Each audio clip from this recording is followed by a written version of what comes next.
After days of protests and mayhem that gripped Kenya, security forces are trying to restore normalcy to the East African nation. However, the controversial finance bill, which has now been withdrawn, is still a sore subject among the country's people, especially the youth.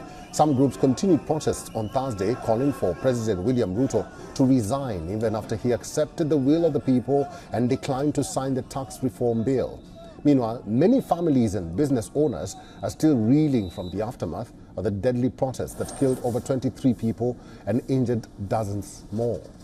Family and locals laid to rest a 19-year-old who was shot twice by the police during Tuesday's clashes.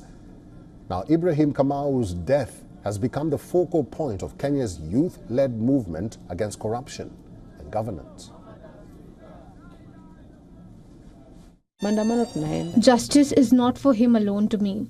Justice should be for all that were killed and injured because the majority of them were young. At the morgue, the bodies I saw were of young men below 25 years old. All I'm asking for is for justice to prevail. Francis Ochieng is struggling to come to terms with the damage inflicted on his business in Nairobi. Days of anti-government protests in Kenya were accompanied by some vandalism and looting. Ochieng says he's lost almost $10,000 after his shop was set ablaze.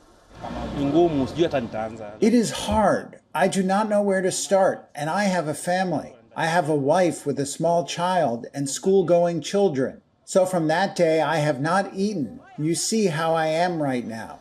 I do not know where to start.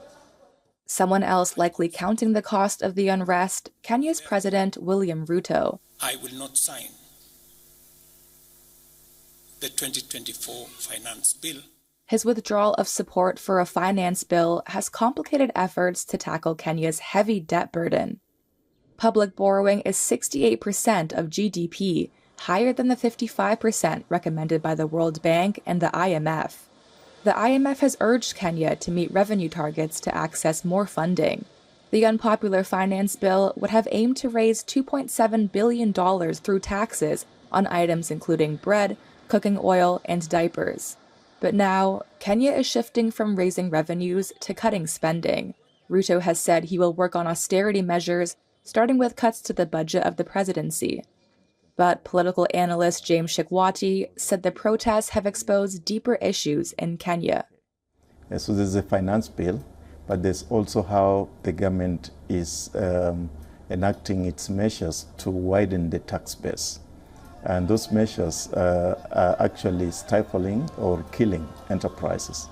And it's enterprises that employ young people.